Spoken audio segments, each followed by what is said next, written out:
നമസ്കാരം. വഖഫ് ബില്ല് പാസാക്കിയതുമായി ബന്ധപ്പെട്ട് നടക്കുന്ന ചർച്ചകളിൽ ബോധപൂർവം രാഹുൽ ഗാന്ധിക്കും പ്രിയങ്ക ഗാന്ധിക്കും എതിരൊക്കെ ആയിട്ടുള്ള ചില സൈബർ ഇടങ്ങളിലെ ആക്രമണങ്ങളും അതുപോലെ തന്നെ ചില മാധ്യമങ്ങളുടെ തലക്കെട്ടുകളും ബോധപൂർവം സൃഷ്ടിക്കപ്പെടുന്നതാണ്. കോൺഗ്രസ് പ്രസ്ഥാനം അതിനകത്തെടുത്ത അതിശക്തമായ നിലപാടിന്റെ ഏറ്റവും വലിയ പ്രചോദനം രാഹുൽ ഗാന്ധി തന്നെയാണെന്നുള്ള കാര്യത്തിന് സംശയം വേണ്ട. പ്രിയപ്പെട്ട മാഡം സോണിയാഗാന്ധിയും മല്ലികാർജ്ജുന ഖാർഗെജിയും ഒക്കെ അക്കാര്യത്തിലെടുത്ത നിലപാട് എന്താണെന്ന് നമുക്ക് എല്ലാവർക്കും അറിയാം. രാഹുൽ ഗാന്ധിയും ഇക്കാര്യത്തിലെടുത്ത പരസ്യമായ നിലപാട് ഇത് ഭരണഘടനയുടെ പ്രശ്നമാണ് എന്നുള്ളതാണ്. ഇതൊരു മതത്തിന്റെ മാത്രം പ്രശ്നമല്ല, ഇത് ഭരണഘടനയുടെ അവകാശങ്ങളുടെ ലംഘനമാണെന്നുള്ള അപ്രോച്ച് തന്നെയാണ് അക്കാര്യത്തിലെടുത്തത്.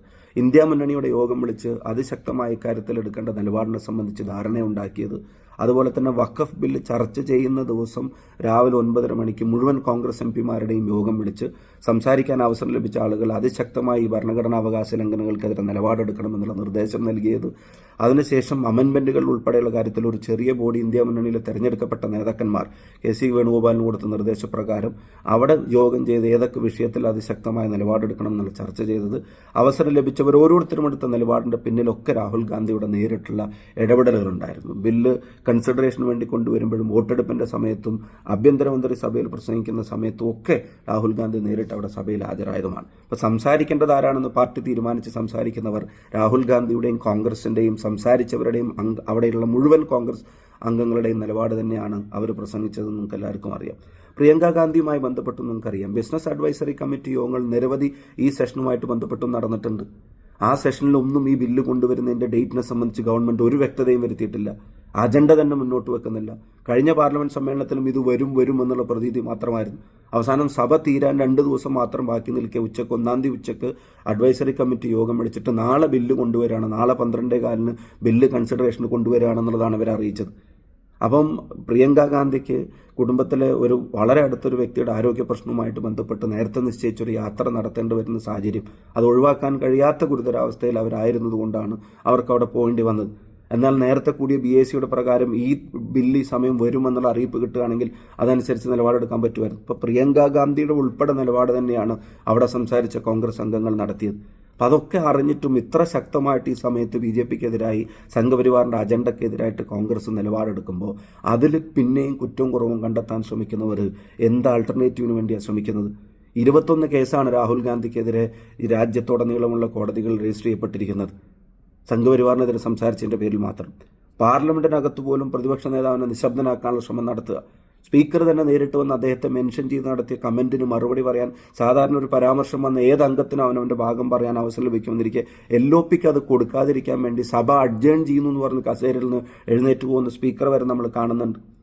നിങ്ങൾക്കറിയാം, 1:59 വരെ പാർലമെന്റിൽ ഈ വഖഫിന്റെ ബില്ലിന്റെ ചർച്ച നടത്തിയിട്ട് ആ ചർച്ച തീർന്ന് തൊട്ടടുത്ത മിനിറ്റിൽ മണിപ്പൂരിലെ ബില്ല് രാഷ്ട്രപതി ഭരണമായിട്ട് ബില്ലെടുക്കുക, അത് വിശദമായ ചർച്ച വേണ്ടതല്ലേ, അതിന് മറ്റൊരു സമയം കണ്ടെത്തണമെന്നുള്ള പ്രതിപക്ഷ ആവശ്യത്തെ പോലും അംഗീകരിക്കുന്നില്ല. പ്രിയപ്പെട്ട KC ഉൾപ്പെടെയുള്ള ആളുകൾ ആ കാര്യം ഉന്നയിച്ചപ്പോൾ, ശശി തരൂർ ഉൾപ്പെടെയുള്ള കാര്യങ്ങൾ ചോദിച്ചപ്പോൾ നമ്മളെക്കൊണ്ട് പ്രതിപക്ഷത്തെ കൊണ്ട് സംസാരിപ്പിക്കാതെ അത് പാസ്സാക്കാൻ നോക്കുമെന്ന് വരെയാണ് ചർച്ച നടത്തുന്നത്.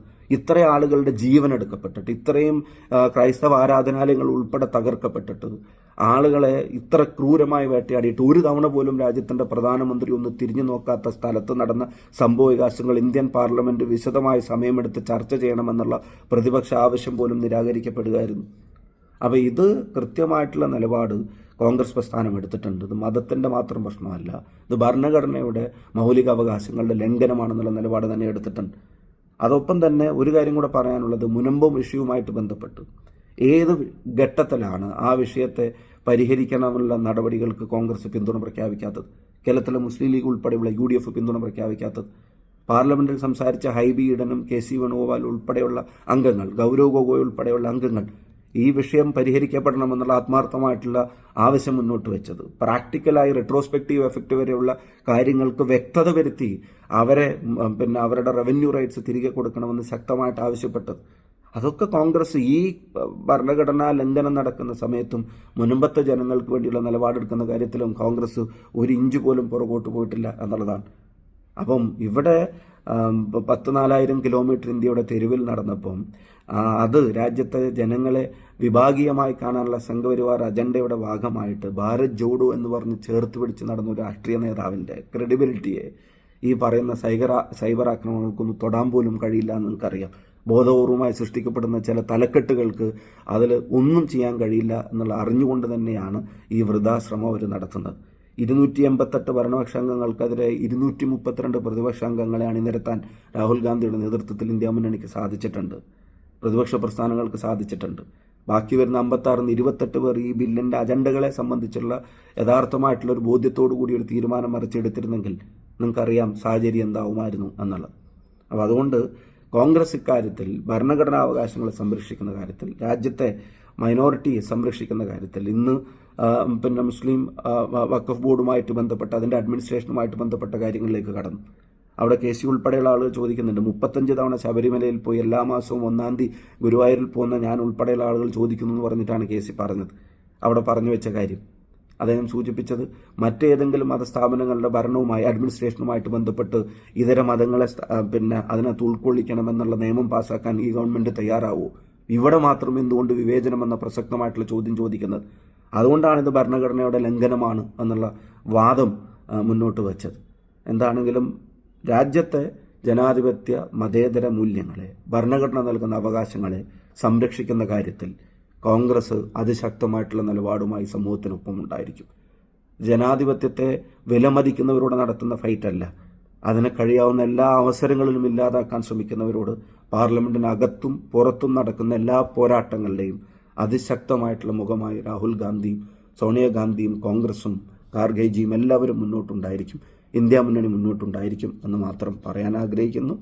പുലർച്ചെ 3 മണിക്കാണ് സോണിയാഗാന്ധി ഉൾപ്പെടെയുള്ള ആളുകൾ രാജ്യസഭയിൽ ഈ പറയുന്ന ഭരണഘടനാ വിരുദ്ധമായ ബില്ലിൻ്റെ അവതരണവുമായി ബന്ധപ്പെട്ടുള്ള എതിർപ്പുകൾ രേഖപ്പെടുത്താൻ തയ്യാറായത്. അക്കാര്യത്തിൽ കോൺഗ്രസിന് വിട്ടുവീഴ്ചകൾ ഉണ്ടാകുമെന്ന് ഒരിക്കലും കരുതണ്ട.